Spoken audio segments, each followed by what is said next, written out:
प्यारा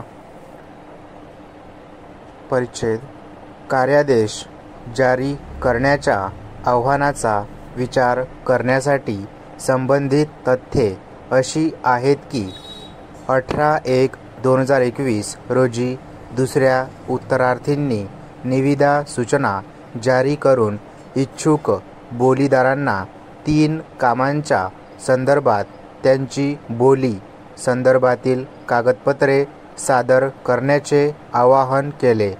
अनुक्रमांक 1 वरील काम म्हणजे नांदगाव येथील गडेगाव मुख्य लघु खरेदी कामी RD 4995 M च्या भूविकास कामाचे बांधकाम भाग 1 हा रीट याचिकेचा विषय आहे. निविदा सूचनेनुसार 3 बोलीदारांनी त्यांच्या निविदा सादर केल्या.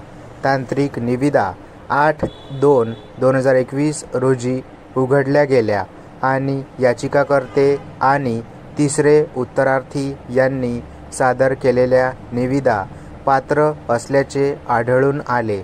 12/3/2021 रोजी वित्तीय बोली उघडल्यावर असे आढळून आले की तिसऱ्या उत्तरार्थींनी वित्तीय बोली सर्वात कमी होती आणि म्हणून खंड 2.22 नुसार तिसऱ्या उत्तरार्थीने 2 कामकाजाच्या दिवसांच्या कालावधीत अतिरिक्त कार्यलक्षी सुरक्षा प्रदान करणे आवश्यक होते.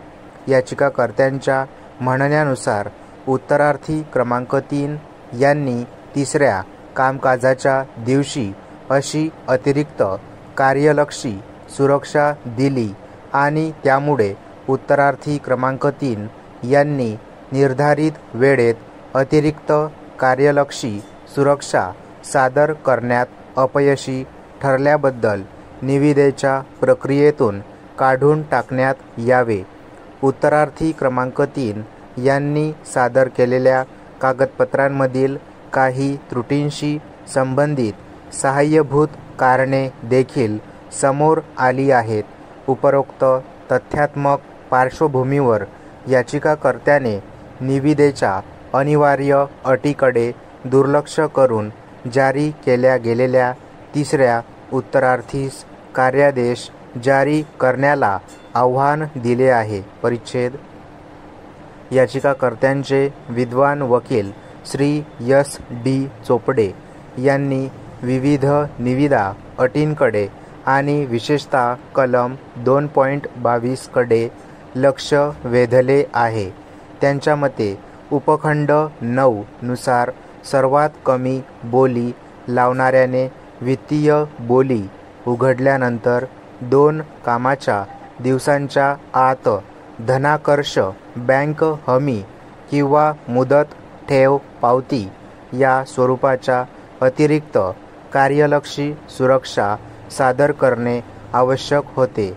2 कामकाजांच्या दिवसांचा हा कालावधी कोणत्याही परिस्थितीत शिथिल होऊ शकत नव्हता आणि म्हणूनच तिसऱ्या उत्तरार्थीने 2 कामकाजाच्या दिवसांच्या कालावधीच्या पलीकडे अशी अतिरिक्त कार्यलक्षी सुरक्षा दिली असल्याने उत्तरार्थी क्रमांक 2 यांनी उत्तरार्थी क्रमांक 3 यांना कार्यादेश जारी करणे न्याय्य नव्हते.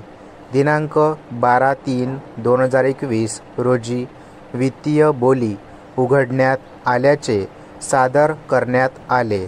दिनांक 13/3/2021 रोजी शनिवार होता आणि दिनांक 14/3/2021 रविवार होता. पुढील 2 कामाचे दिवस हे 15/3/2021 आणि 16/3/2021 होते. उत्तरार्थी क्रमांक 3 यांनी दिनांक 17/3/2021 रोजी मुदत ठेव पावतीच्या स्वरूपात अतिरिक्त कार्यलक्षी सुरक्षा सादर केली, जी 2 कामाचे दिवसांच्या कालावधीच्या पलीकडे होती. विद्वान वकिलांनी असे सादर केले आहे की त्याच निविदा सूचनेचा विषय असलेल्या इतर कामांच्या संदर्भात ज्यात समान अनुसूचीनुसार निविदा सादर करायच्या होत्या, इतर 2 कामांसाठी बोलीदारांनी 2 कामाचे दिवस कालावधीत अतिरिक्त कार्यलक्षी सुरक्षा पुरवली होती. दिनांक 23/6/2020 च्या शासन निर्णयाकडे लक्ष वेधले आहे, ज्यात खंड 2 मध्ये देखील संदर्भ देण्यात आला होता. ते असे सादर करते की परिच्छेद 18 च्या वाचनाने असे सूचित केले आहे की 2 दिवसांचा अनिवार्य कालावधी कोणत्याही कारणास्तव वाढवला जाऊ शकत नाही. उत्तरार्थी क्रमांक 3 यांनी बँक ऑफ महाराष्ट्राच्या शाखा व्यवस्थापकाने जारी केलेल्या दिनांक 11/5/2021 रोजीच्या पत्रावर भर देण्याचा प्रयत्न केला होता की दिनांक 15/3/2021 आणि 16/3/2021 रोजी बँक कर्मचाऱ्यांचा संप होता, ज्यामुळे बँकिंग व्यवहार झाले नाहीत. उत्तरार्थी क्रमांक 3 यांनी दिनांक 17/3/2021 रोजी बँकेशी संपर्क साधला असल्याने त्या तारखेला मुदत ठेवीची पावती जारी करण्यात आली. उपरोक्त आधारावर असे सादर करण्यात आले की कार्यकारी अभियंत्याला 2 कामकाजाच्या दिवसाच्या कालावधीनंतर अतिरिक्त कार्यलक्षी सुरक्षा स्वीकारण्याचा कोणताही अधिकार नाही. परिच्छेद जर उत्तरार्थी क्रमांक 3 ची बोली या कारणास्तव नाकारली गेली असेल तर याचिकाकर्त्याला कार्यादेश मागण्याचा अधिकार असेल, कारण त्याची बोली ही पुढील सर्वात कमी बोली होती.